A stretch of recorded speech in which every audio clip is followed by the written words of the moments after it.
అందరూ ఇక్కడికి వచ్చినందుకు మనసారా మేమందరం స్వాగతిస్తాం.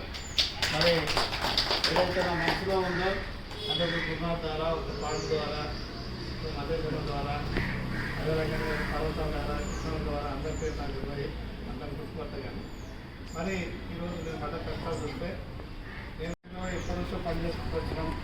తర్వాత సర్పంచ్ పోటీ చూపిపోయినాం, తర్వాత సర్పంచ్ అయినాం. సర్పంచ్ అయిన తర్వాత తెలంగాణ వచ్చిన తర్వాత ఎమ్మెల్యే టీఆర్ఎస్ ఎమ్మెల్యే అయిపోయాడు. ఆ తర్వాత ఎన్ని ఒత్తిళ్ళు చేసినా పిల్లలేదు పార్టీలో కాంగ్రెస్ పార్టీ పట్టుకునే ఉన్నాయి.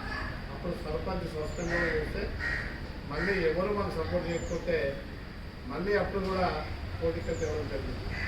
పార్టీ మారకపోవడానికి కారణం కూడా నాకు పోటీచ్చారు. జిల్లా ప్రెసిడెంట్ ఖాయం మల్లేశాను.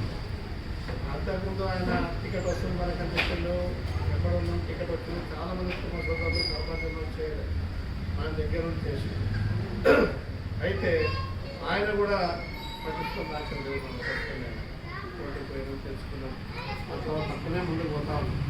కానీ ఇవాళ చూస్తే నా దగ్గర ఒక ఈశ్వర్ శేఖర్ గౌడ్ అని ఇంకోటి కూడా ఉంది. వాళ్ళకు ఒక మహేష్ గౌడ్ అన్న, ఒక పొన్నం ప్రభాకర్ గౌడ్ అన్న, ఒక మహేష్ కుమార్ గౌడ్ అన్న, వీళ్ళందరూ ఈ ముగ్గురు మరీ మహేష్ కుమార్ గారు, అదే రకంగా రెగ్యులర్ చూసుకుంటే మా దగ్గర నిరంజన్ ఆయన కోమరెడ్డి దగ్గర తీసుకుంటాం, మరెడ్డి రంగారెడ్డిని రేవంత్ రెడ్డి దగ్గర తీసుకుంటాం. ఇంకో వ్యక్తి పార్టీ మార్పు ఆయన ఉత్తమ్ కుమార్ ఎక్కువ నేను పోరాటం తీసుకుంటాను. నేను ఎంత పోరాటం చేసినా గాంధీభవన్ వెళ్ళిపోతే నేనే అనాథని.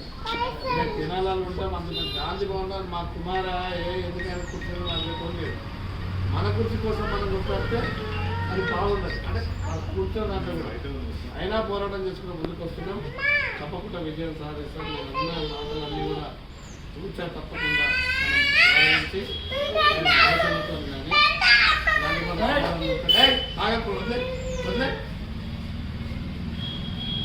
టైం తీసుకుంటాం. టైం తీసుకున్నాక మనం కూడా ఒకసారి ఆయన తప్పకుండా మాట్లాడదామా, లేకపోతే పొద్దునే ముఖ్యులు నలుగురు వస్తే మనే రెండు కాలంలో పోయి అన్న దగ్గర పోయి అన్నీ కనుక్కుంటామన్నా ప్రోగ్రాం పెట్టుకున్నాను అని చెప్పేసి ఆయన కూడా ముంగట పెట్టి అడుగుతాం. ఎందుకంటే మనకు తెలియదు కాబట్టి ఆయనే కూడా పార్టీలో బలం కావాలి, మనకు కూడా తప్పకుండా పని కావాలి. ఆ తర్వాత ముందుకు వెళ్ళిపోతాం. మనకు ఆయనే పెద్దగా అవుతుందేమో, లేకపోతే కేసీఆర్ పెద్దగా అవుతున్నాము, ఇంకోటి తెలియటం లేదు. నా కాన్సెన్సీ 20%, ఆయన కాన్సెన్సీ ఆలేదు, కేసీఆర్ నిజామాబాద్, ఇంకో ఎక్కువ దగ్గర. మనకు కలిసి ఉంటే అబ్బాయి తక్కువ కాదా నాయన, మీరు ఓడగొట్టారో గెలిపారో కూడా గెలిపిస్తున్న ఒక భయం, ఒక సందేశం అనేది అన్ని పార్టీలకు వెళ్ళిపోవాలి. ఒక్క పార్టీకి వెళ్ళిపోయినా అన్ని పార్టీలు తలదిప్పి మన కులాన్ని చేస్తాయి. తప్పకుండా మన కులం తలెత్తి నిలబడేలా నిలిచేలా ఇందాక అన్నారు పీఠం అని, అది కూడా 100% నాకు కర్ణాటకలో తారీఖుల్లో ఇక్కడ పీఠాలే సాధిస్తుంది. ఇచ్చే పార్టీలోనే కూడా ఆయన టికెట్ ఇవ్వాల్సింది. ఆ విధంగా మనం తప్పకుండా ముందుకు పోదాం. మీరు అనుకున్న విధంగా మీరు ఏ పని చేసినా పూర్తిగా తప్పకుండా. నేను పెద్ద మనిషి, నా ఇంటికి వచ్చి నేను పెద్దోళ్ళు అయిపోయాను కాదు. మీరు అందరికంటే ఏమాత్రం పెద్ద కాకుండా, మీరు ఏమాత్రం చిన్న కాకుండా ముందుకు అందరికీ పేరు ఏ ఒక్క రోజు కూడా వృధా చేసుకుంటా.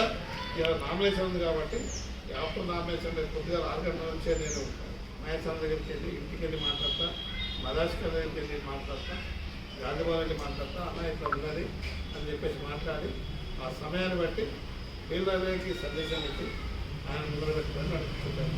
జై కుర్మా, జై కుర్మా నాయకత్వం, జై కుర్మా, జై వీరప్ప స్వామికి, జై మంగళమ్మకి.